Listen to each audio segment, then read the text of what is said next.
जहां शिव वहीं शक्ति है।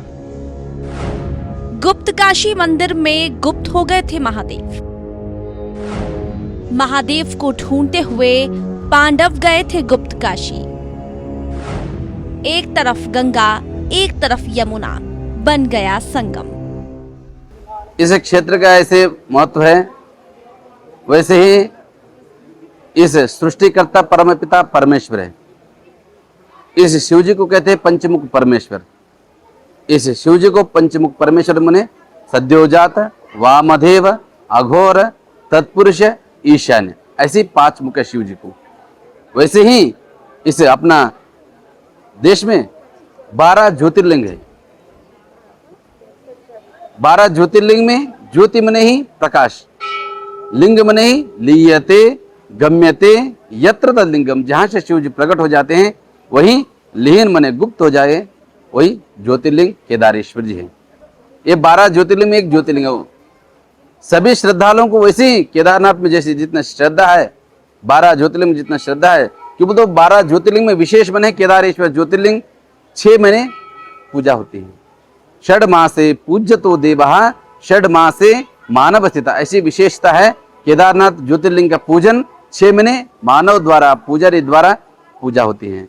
6 महीने जब कपाट बंद हो जाते हैं, स्वयं केदारनाथ ज्योतिर्लिंग को पूजा स्वयं देवी देवता लोग जितना भी गण है सारे गण पूजनीय हो जाते हैं। ऐसी परंपरा इस पवित्र ज्योतिर्लिंग केदार क्षेत्र में, हिमालय ये तो केदार हिमालय में, वैसे ही आस्था, वैसे ही इस क्षेत्र में गुप्त काशी कहते हैं। इस क्षेत्र का नाम गुप्त काशी है। गुप्त काशी मैंने क्यों कहते हैं, मैंने इस क्षेत्र में जब महाभारत कुरुक्षेत्र युद्ध के बाद पंच पांडवों को ब्रह्म हत्या, गुरु हत्या, गोत्र हत्या का श्राप लगते हैं, श्राप विमोचन के लिए हिमालय पे आते हैं भोलेनाथ के दर्शन के लिए। क्योंकि तो जिनका भी हो जो कृत्य करते हैं, क्योंकि तो हर एक इंसान गलती तो करते हैं, वैसे ही पंच पांडवों ने भाई भाइयों की हत्या, गुरुओं की हत्या करते हैं और गुरुओं पापों की विमोचन के लिए भोलेनाथ के दर्शन के लिए आते हैं। क्यों तो भोलेनाथ के दर्शन के बिना, उनकी पूजन के बिना, उनकी स्मरण के बिना ये जीवन अधूरी है।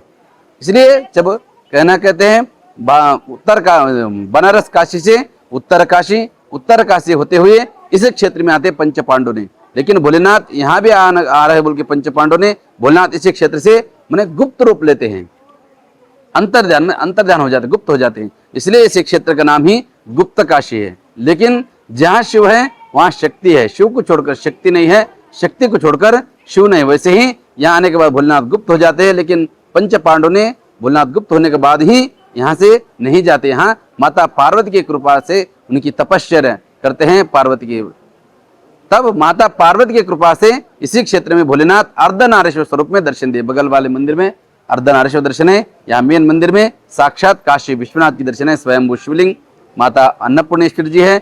बाहर जो कुंड है मणिकर्णिका कुंड है, एक तरफ से गंगा एक तरफ से यमुना, ऐसे स्वयं यहाँ संगम है। यहाँ इसी क्षेत्र से फिर हिमालय पे गए भोलेनाथ, वहां भी पशुओं के रूप में जाते। सारे पशुओं में भोलेनाथ का उन्हें पता चलाना बहुत असंभव रहते हैं। पंच पांडव को भीम ने अपना उग्र रूप लेकर मेरु सुमेर पर्वत के ऊपर खड़े होकर सारे पशुओं को नीचे से जाने देते हैं।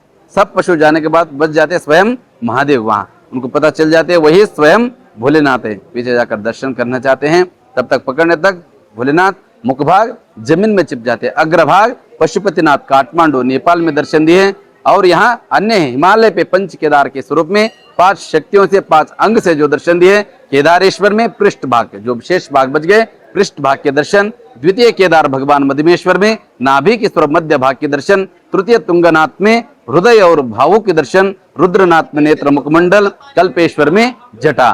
केदारम मध्यमम तुंगम तथा रुद्रालयम प्रियम कल्पकम च महादेवी सर्व पाप प्रणाशम। ऐसे ही भक्तों की श्रद्धा है, इसे पंच केदार के दर्शन यात्रा करने मात्र से भी, जो भी हर दिन कृत्य करते हैं, झूठ बोलते हैं, कहीं के अनेक कृत्य करते हैं, सारे पापों से मुक्त होकर जीवात्मा पवित्र हो जाते हैं, पापों से पुण्य बन जाते हैं। इसलिए जब पंच पांडवों ने की यात्रा, अभी भी जब जिनका श्रद्धा भक्ति है, पंच केदार गद्य स्थान, हिमवत केदार वैराग्य पीठ, ऊखी मठ, ओमकारेश्वर के दर्शन करते हैं। उसके बाद यहाँ गुप्त काशी का भी दर्शन करते हैं, वैसे त्रिजोगी नारायण के भी करते हैं, कोई माता गौरी माई के गौरी मंदिर के भी दर्शन करते हैं। वैसे ही आगे केदारनाथ के ज्योतिर्लिंग करते करते पंच केदार के भी दर्शन करते। जिनको दुर्गम स्थल में होने के कारण वहां जाकर दर्शन नहीं कर पाते हैं, पंच केदार गद्दी स्थान, ऊखी मठ, ओमकारेश्वर मंदिर का भी दर्शन कर लिए तो पांचों केदारनाथ के दर्शन के परिपूर्ण पुण्य फल वहां प्राप्त हो जाते। क्योंकि वहां भी राजा मानधाता ने तप किए स्थल है, वहां साक्षात ओमकार स्वरूप में दर्शन भोलेनाथ दर्शन दिए राजा मानधाता को। वहां और उषा अनिरुद्ध की विवाह मंडप है, और चंडिका देवी है, क्षेत्रपाल भैरवनाथ जी है, और केदारनाथ की 6 महीने पूजा वहीं संपन्न हो जाती है। ये भी श्रद्धालुओं की यहाँ एक आस्था है।